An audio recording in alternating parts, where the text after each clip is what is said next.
Well, everybody, welcome to week 11 here in Fundamentals of Criminal Law. We're moving right along with the semester. Speaking of which, the registration is now open for next semester.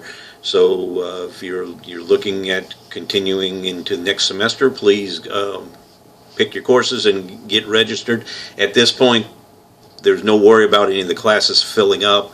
But as we go on to a little bit later into the semester, they may well fill up. We had last semester 2 classes that were overbooked on more than one occasion. We had people drop out, more come in. So be sure to get your registration in early, particularly if you're looking at some of the core courses that you're going to need that will fill up quickly. But registration is now open, and go ahead and take advantage of that. If you have any questions about the courses to take, get with me, and I will definitely go over your degree plan with you, and we'll kind of put a pencil to it to see what you need to take.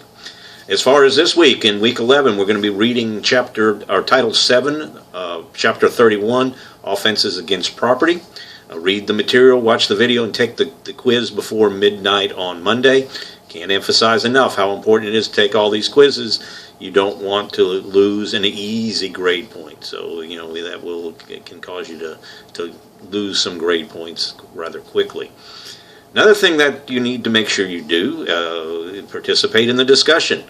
Got 3 or 4 students in this class that did not participate in the discussion on this last discussion board, and there's not much reason for it. It doesn't take that much time, and it is kind of in lieu of going to class, so you definitely need to do that.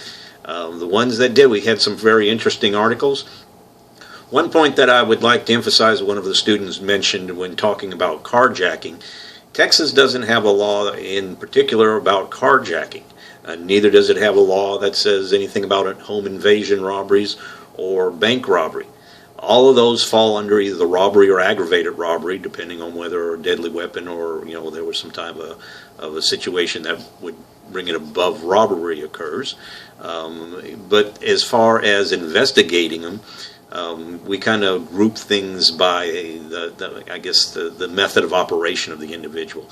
In carjacking and bank robbery and home invasion are definitely completely different than being a purse snatcher, which, by the way, also can fall under robbery or aggravated robbery if you use a gun to do a purse snatching. Also could fall under theft from a person. So it just kind of depends on what the situation is, whether someone's hurt, whether someone's injured. But all of these laws, all these different type crimes, all fall under one law. Now, federally, they've got some different laws, that actually specify things like carjacking and the bank robbery because of the federal insurance that goes on banks. Carjacking, because we had a big problem with carjacking about 20 years ago, and they passed some federal legislation to enhance things on that. But at any rate, had some very interesting articles. I believe 2 people actually ended up with the same article on theft by a public servant. I guess there's fortunately not as much of theft by a public servant going around as some of these other offenses. But anyway, be sure you do your follow-up post. If you were one of the ones that did not do your original post, you've lost half of your points, but you can get the other half back if you do post an article and do all your follow-ups. So please do that. You don't want to lose all of your points. You've already lost half, but at least get those in. So get your original in, because if you don't do an original, you can't do follow-ups because it's not going to let you in there. And then do all of your follow-up post, and you'll at least get half of the points. Next up, we've got our case reviews. The second case review, it's due November 11th. You got another couple weeks, so but just don't forget about it. Start working on it. Can knock them out. Submit them whenever you want. I think one person's already submitted theirs. Did so a while back, but as far as that goes, you're at this point. You've already seen the grading on the first case review. Submit it whenever you want, and I will look at those.